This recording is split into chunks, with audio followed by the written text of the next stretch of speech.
पाकिस्तान में corona cases की तादाद 747 हो गई। एक रोज में रिकॉर्ड 138 केसेस सामने आए। सिंध में 396, पंजाब में 152, बलूचिस्तान में 103, खैबर पख्तूनख्वा में 131, गिलगित बल्तिस्तान में 55 और इस्लामाबाद में 10 अफराद मुतासिर। दुनिया भर में कोरोना से 3,07,000 से जायद अफराद मुतासिर। 13,000 से जायद अफराद जान से हाथ धो बैठे।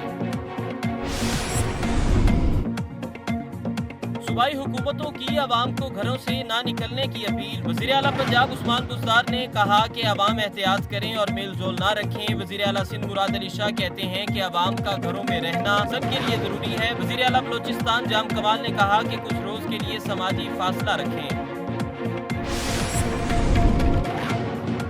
कोरोना वायरस 3 घंटों तक फिजा में रह सकता है। वायरस गत्ते पर 24 घंटे, प्लास्टिक और स्टील पर 2 से 3 दिन तक मौजूद रह सकता है। सेहतमंद और ग़िज़ाइयत से भरपूर ग़िज़ा खाएं। सॉफ्ट ड्रिंक से मुकम्मल परहेज करें। कोरोना की तस्दीक हो गई हो तो तंबाकू नोशी मुकम्मल तौर पर तर्क कर दें। आइसोलेशन के दौरान घर में तकरीबन 30 मिनट तक वर्जिश करें। विभाग के दौरान अपनी ज़हनी सेहत को मजबूत बनाएं। आलमी इदारा सेहत ने हिफाजती तदाबीर बता दी। अगर आपने अभी तक हमारा चैनल सब्सक्राइब नहीं किया तो अभी सब्सक्राइब करें और बेल आइकॉन को क्लिक करके हमारी लेटेस्ट वीडियोस के बारे में अपडेट जानें।